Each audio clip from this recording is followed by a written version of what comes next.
Chapter 1. The knowledge of God and of ourselves mutually connected. Nature of the connection. Sections 1. The sum of true wisdom. The knowledge of God and of ourselves. Effects of the latter. 2. Effects of the knowledge of God in humbling our pride, unveiling our hypocrisy, demonstrating the absolute perfections of God, and our own utter helplessness. 3. Effects of the knowledge of God, illustrated by the examples 1. Of holy patriarchs, 2. Of holy angels, 3. Of the sun and moon. Number 1. Our wisdom, in so far as it ought to be deemed true and solid wisdom, consists almost entirely of two parts, the knowledge of God and of ourselves. But as these are connected together by many ties, it is not easy to determine which of the two precedes and gives birth to the other. For in the first place, no man can survey himself without forthwith turning his thoughts towards the God in whom he lives and moves, because it is perfectly obvious that the endowments which we possess cannot possibly be from ourselves, nay, that our very being is nothing less than substance in God's alone.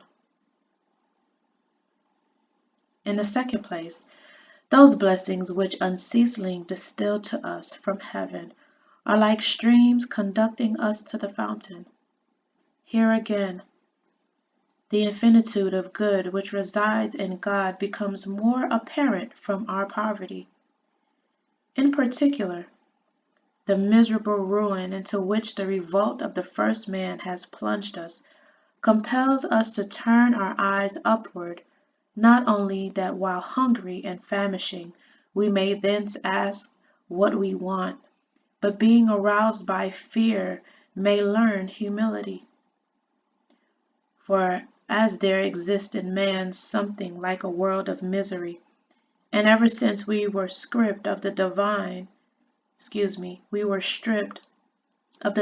attire, our naked shame discloses an immense series of disgraceful properties. Every man, being stung by the consciousness of his own unhappiness, in this way necessarily obtains at least some knowledge of God. Thus, our feeling of ignorance, vanity, want, weakness, in short, depravity and corruption, reminds us, see Calvin on John 4:10, that in the Lord and none but He dwell the true light of wisdom, solid virtue, exuberant goodness. We are accordingly urged by our own evil things to consider the good things of God, and indeed we cannot aspire to Him in earnest until we have begun to be displeased with ourselves. For what man is not disposed to rest in himself? Who, in fact, does not thus rest, so long as he is unknown to himself? That is, so long as he is contented with his own endowments, and unconsciousness or unmindful of his misery. Every person, therefore, on coming to the knowledge of himself, is not only urged to seek God, but is also led as by the hand to find Him. 2. On the other hand, it is evident that man never attains to a true self-knowledge until he has previously contemplated the face of God, and come down after such contemplation to look into himself. For such is our innate pride. We always seem to ourselves just and upright and wise and holy until we are convinced by clear evidence of our injustice, vileness, folly, and impurity. Convinced, however, we are not, if we look to ourselves only, and not to the Lord also, He being the only standard by the application of which this conviction can be produced. For since we are all naturally prone to hypocrisy, any empty semblance of righteousness is quite enough to satisfy us instead of righteousness itself. And since nothing appears within us or around us that is not tainted with very great impurity, so long as we keep our mind within the confines of human pollution, anything which is in some small degree less defiled delights us, as if it were most pure, just as an eye, to which nothing but black had been previously presented, deems an object of a whitish or even of a brownish hue to be perfectly white. Nay, the bodily sense may furnish a still stronger illustration of the extent to which we are deluded in estimating the powers of the mind. If at midday we either look down to the ground or on the surrounding objects which lie open to our view, we think ourselves endued with a very strong and piercing eyesight. But when we look up to the sun and gaze at it unveiled, the sight, which did excellently well for the earth, is instantly so dazzled and confounded by the refulgence as to oblige us to confess that our acuteness in discerning terrestrial objects is mere dimness when applied to the sun. Thus, too, it happens in estimating our spiritual qualities. So long as we do not look beyond the earth, we are quite pleased with our own righteousness, wisdom, and virtue.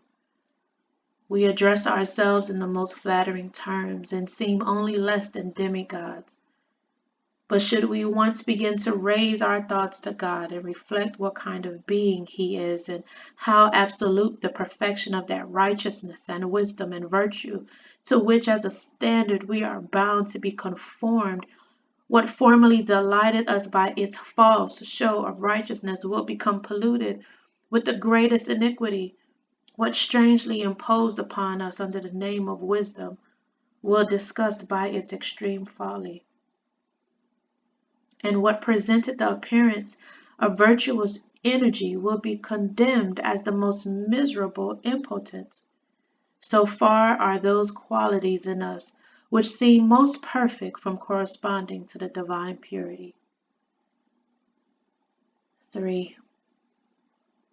Hence that dread and amazement with which, as Scripture uniformly relates, holy men were struck and overwhelmed whenever they beheld the presence of God. When we see those who previously stood firm and secure so quaking with terror that the fear of death takes hold of them, nay, they are in a manner swallowed up and annihilated. The inference to be drawn is that men are never duly touched and impressed with the conviction of their insignificance until they have contrasted themselves with the majesty of God. Frequent examples of this consternation occur both in the book of Judges and the prophetical writings, so much so that it was a common expression among the people of God. We shall die, for we have seen the Lord. Hence the book of Job also, in humbling men under a conviction of their folly, feebleness, and pollution, always derives its chief argument from descriptions of the divine wisdom, virtue, and purity. Nor without cause, for we see Abraham, the readier to acknowledge himself but dust and ashes, the nearer he approaches to behold the glory of the Lord. And Elijah, unable to wait, with unveiled face for his approach, so dreadful is the sight. And what can man do, man who is but rottenness and a worm, when even the cherubim themselves must veil their face in very terror? To this undoubtedly the prophet Isaiah refers when he says, Isaiah 24 verse 23, The moon shall be confounded, and the sun ashamed, when the Lord of hosts shall reign, i.e., when he shall exhibit his refulgence and give a nearer view of it. The brightest objects will, in comparison, be covered with darkness. But though the knowledge of God and the knowledge of ourselves are bound together by a mutual tie, due arrangement requires that we treat of the former in the first place, and then descend to the latter.